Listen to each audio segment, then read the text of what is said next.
that he was called the Son of Thunder. But it wasn't just his preaching or singing. I found him to be a man of character and integrity, strength, confidence, and in full control. A great leader, well known and respected in the city. He was leading the church in ministry and responsibility in the city. A great negotiator and well able to commune with city officials in issues that were profitable to the church. By him listening to the voice of God and being directed by the Holy Ghost, people were coming to join in great numbers. Ministries were flourishing. Our young people were engaged in the work of Christ, visiting our homebound members, cleaning homes and yards, going to the children's hospital at the university.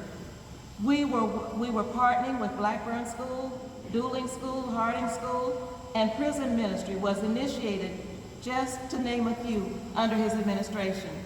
Because our children worked so hard, we were able to take them to Disney World, Stone Mountain,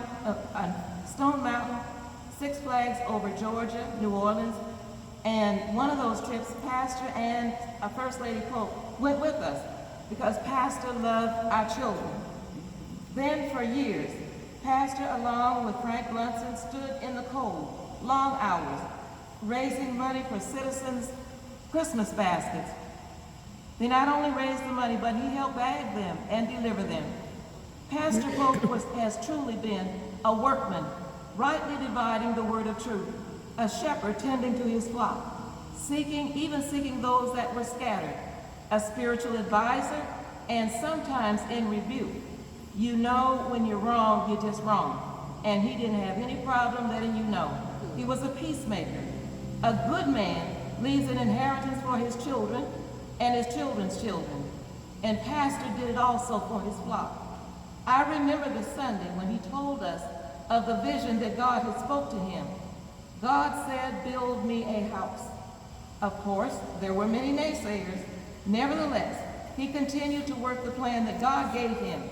It was slow. There were a lot of bumps in the road.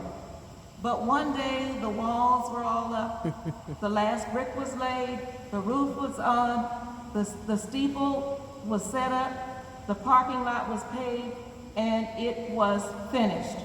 First the Family Life Center, and then the sanctuary.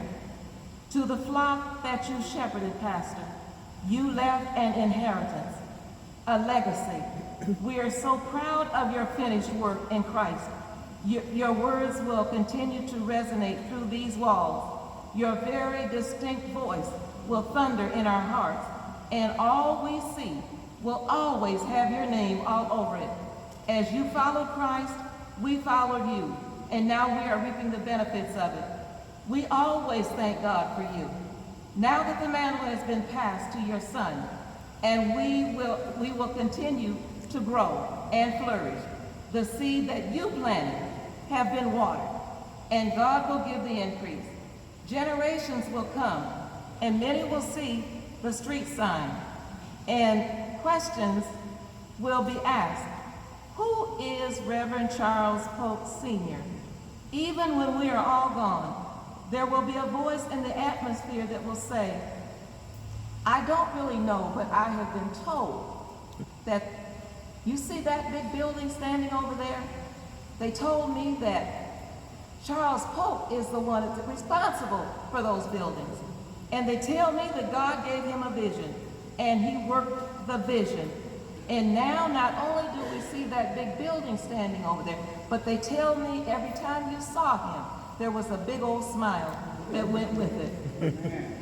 Your name will ring out forever, Reverend Charles Polk Sr., Son of Thunder. We thank you, sir. Yes.